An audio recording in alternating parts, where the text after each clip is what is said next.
Hey, I'm going to do a real quick video to cover an error code 1 on this bike, and then I'll move on to a couple other things about batteries and the relay, and then I'll show you how the panels go back together. So let me get right into it quick. The first thing you need to do is get that wheel off the ground. Don't try to do any of this with the thing sitting on the ground. There is nothing to stop that motor from spinning except probably your kitchen table. So get to that first. To put it on a block, whatever you have to do.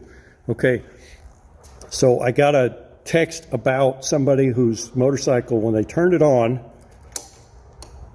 did this like it was supposed to, but once they hit the throttle, the motor only moved a tiny bit, and then it shut off and it started beeping. Now they thought it was a continuous beep. I didn't hear it, but there is a possibility that it was actually this. And see, if you have a continuous beep, it would probably tell you the controller's bad, in which case the motor never would have moved. And it should have started beeping immediately. If it starts beeping once it's spun, most likely it's seen an error in the Hall sensors. So we can duplicate an error 1 really easily here. We just unplug the Hall sensors. Now you hear that.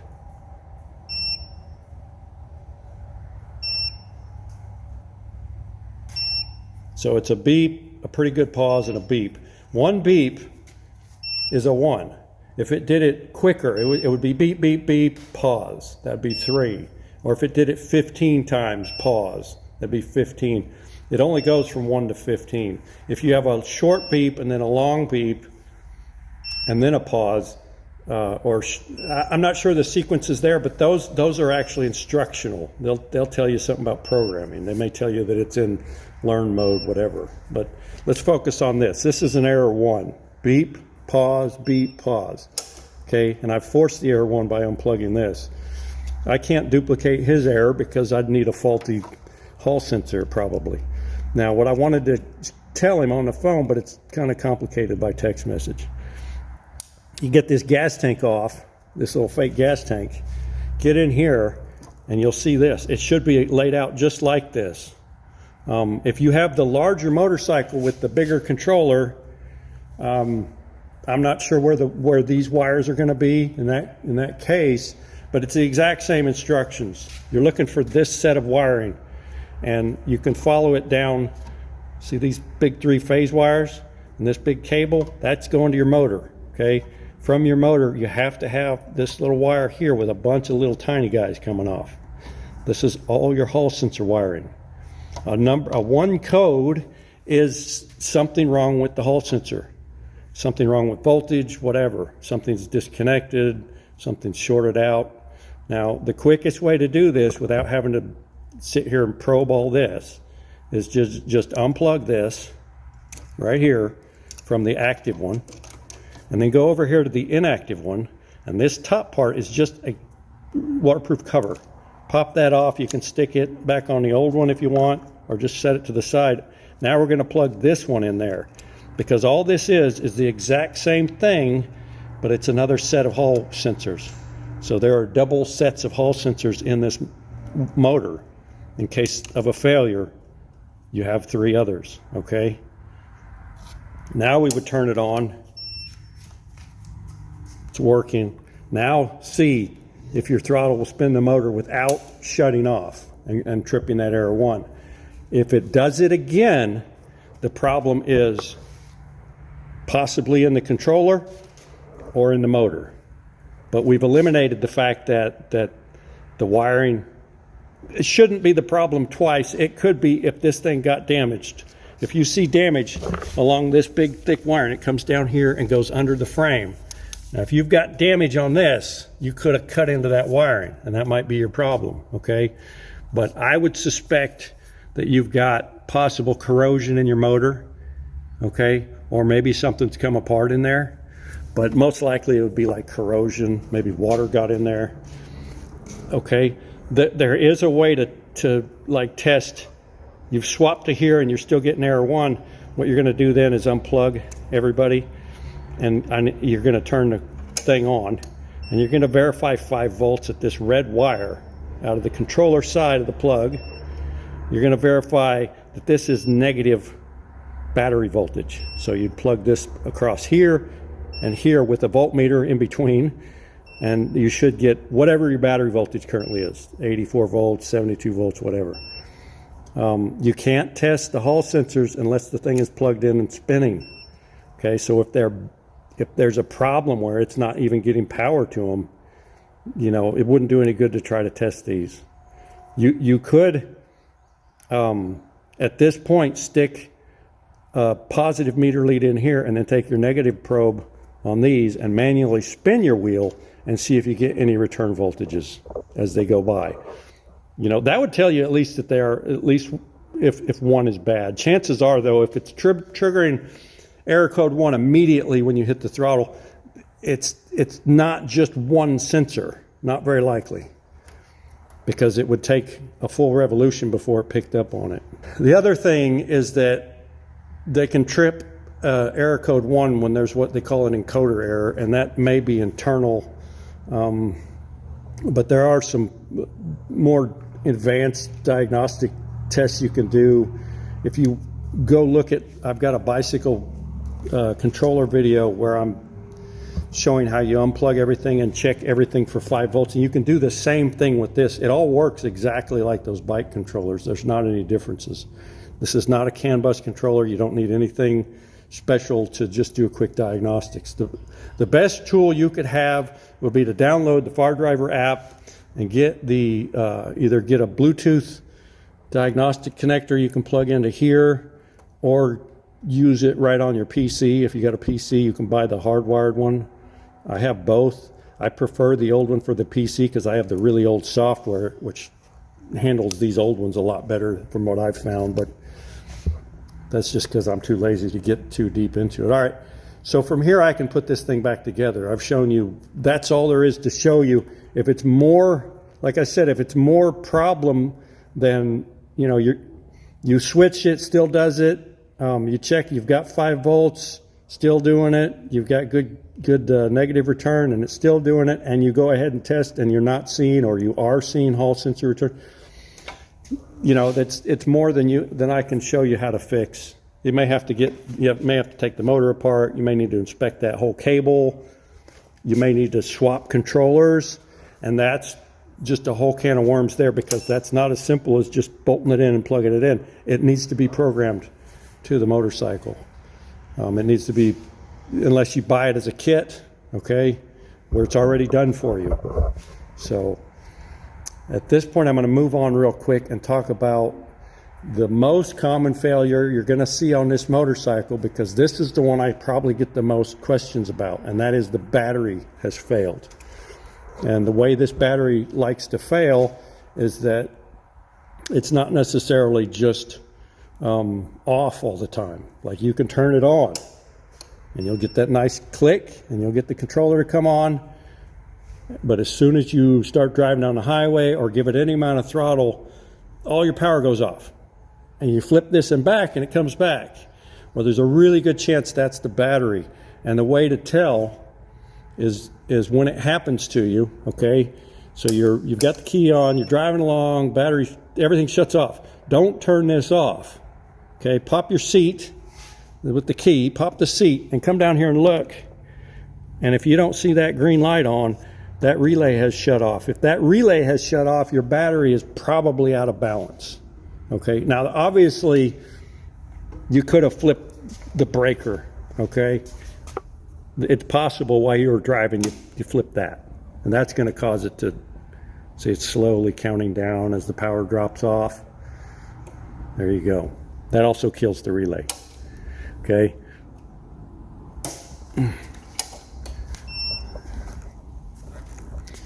Another thing that you can have happen is you turn it on, okay, and you get display and you get voltage, but you didn't hear a click and this didn't beep. Okay, that means the only power you've got is going to here. It's not actually turning this on. So if this doesn't click, you don't get, this is what determines whether or not that controller gets to turn on. Okay, when you switch this key on, it turns on the DC to DC thing, and it turns on the display, and you can have lights and everything, but you won't have a controller. It won't let you run if it senses that the battery is out of balance, or I believe it may be overheated would cause it as well. Although usually I think if it overheated, you'd probably trip that breaker first because you'd have a runaway amperage situation. That's the simplest way there to know if the battery's faulty. There's another test you can do. It's not as conclusive, but it does tell you, well, it's more conclusive to tell you there's a failed battery. Let's see if I can show it to you with the actual meter. And we could do this, we should be able to do this with the key off just fine.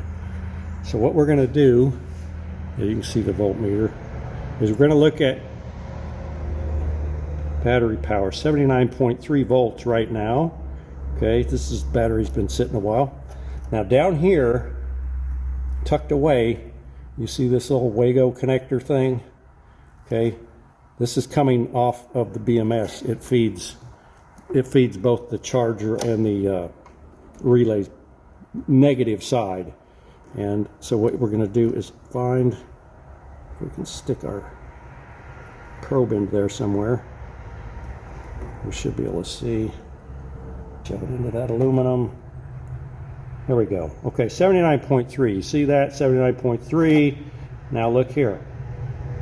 79.3. What that means is we're in balance, okay? Because this is coming off the actual cells, the battery packets, but this is coming out of the backside of a BMS.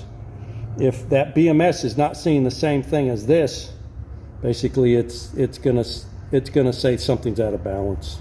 Okay, it's gonna see one cell's different, one cell's not providing enough power. I'm not sure how it works. It's a real, I've looked it up before a long time ago.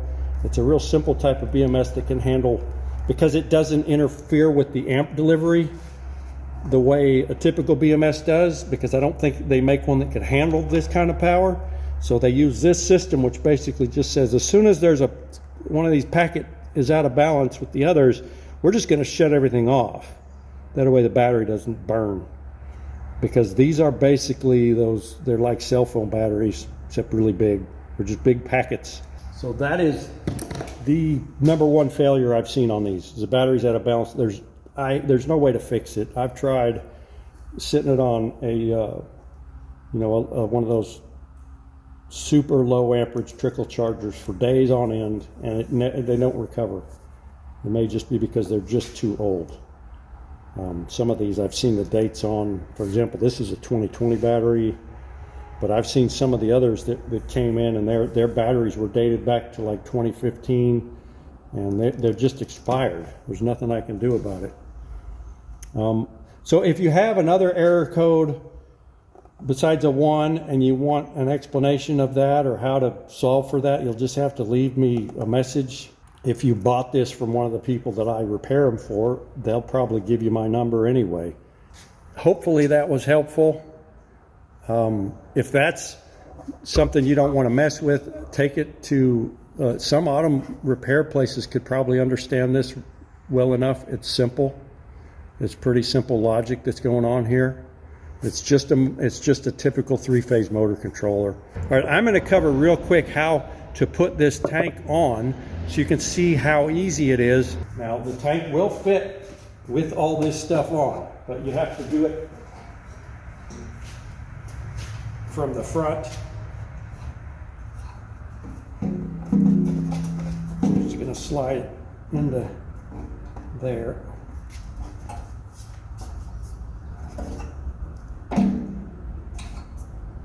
Gently lift this up because we don't want to crack any of the plastic. Just slip into that rubber. Make sure this is square. Okay, and it's back on. It screws right into those two. These rubber dudes, you've got to get a washer on top of there before you put the bolt in. And you don't want to tighten any of these bolts down. You just want to get them started. Because we need to shift it around until it's somewhat even, back where it was, as close as possible. When you take this off, you're gonna gently lift the front and slide it forward, and it'll just pop out from under here. Don't bend it too far because you'll snap these ears off, and then you'll be really annoyed because they're pretty much impossible to fix. So here's what I'm saying about getting it in the right position so that it lines up with all of its original spots. Which one to fight? I think I might have tightened that too much. I did.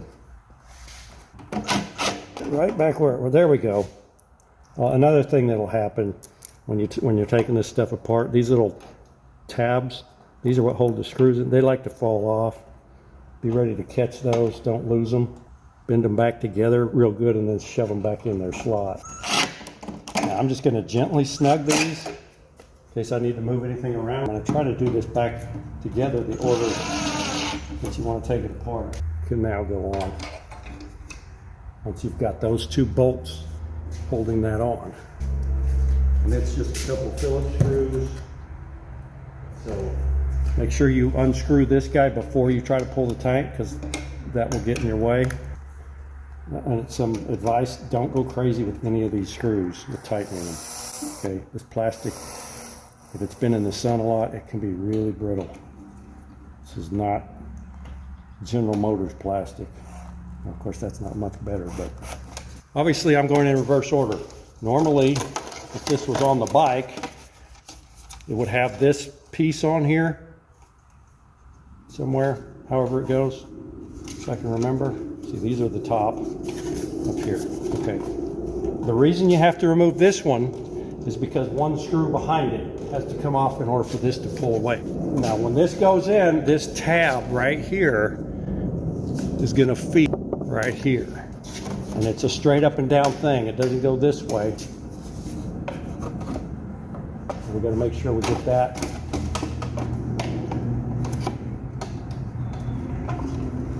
In a good spot. Something like that. The front right here is where I'm going to start. Getting this to line up. Now this is for that big cover that goes over. So we're going to start with this hex bolt and get it started, because that's the most difficult one to kind of get to.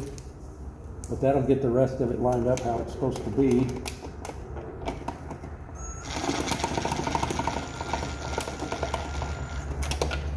And then there's, what I do is there's one down here, there's a big metal bracket, and it's got one going through it, and it has a nut. And that one can be tight. Now this is the one that, this one little screw is the reason I have to take all this off, unfortunately. I mean, it has a zip tie because I think these little tabs don't like to, they don't really fit.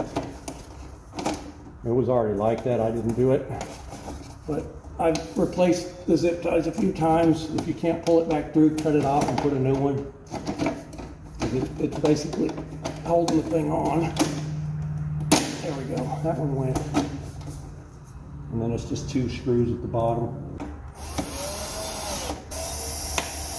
I took some of these out because I forgot how to do it, so I gotta put them back in real quick. So, if you're back here unscrewing stuff, you don't need to. This is not part of it. And then there'll be some more screws that go in here once the rest of it goes back together. And I forgot to plug that one in. The plug is inside this metal framing. So it comes up over the top here. I can definitely reach it. If you haven't done them both, you can reach through and do it. Before I put that together, let me make sure I plug in the right turn signal. Yeah, there we go. Back in business. So keep that in mind. You've got to get that. And it's kind of tricky when you do it through the top because you've got to reach down. That cable is going to drop down. I think you could do it from underneath, because I can see them underneath here. As long as you don't have that other small side panel on, you can still reach them. And this one I screwed up because I got underneath of it. I think I can do it. I just pop this one back out and I should be able to move up. Jeez, grief. 800 miles.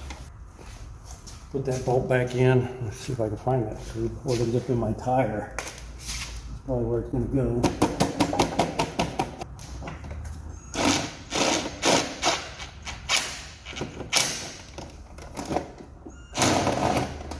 missed.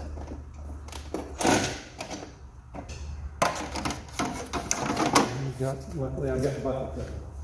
So I'm looking at these horrible little things right here. They just love to fall off on me, and then they vanish. This thing has little fingers. Of course, this one's been apart before because they're all broken off. As I say, usually you have to go forward and then pull back, which can be a real nuisance because this key cylinder cover won't let you do that easily at all. Oh, are we missing one in there? Damn it. I tell you, it might be a good idea if you're taking one of these apart to get a hot glue gun ready. And when you unscrew each screw, put hot glue in there to hold that damn thing in place until you get the screw back in it. There. Just so those little metal tabs will quit falling off. Because they don't have clips like auto manufacturers have used those forever, but they have little tabs on the back that hold them in place. These guys, they don't do that, so they just fall out if they're not smushed real hard. The dreaded little screw tabs. All right, we should be able to go back together now.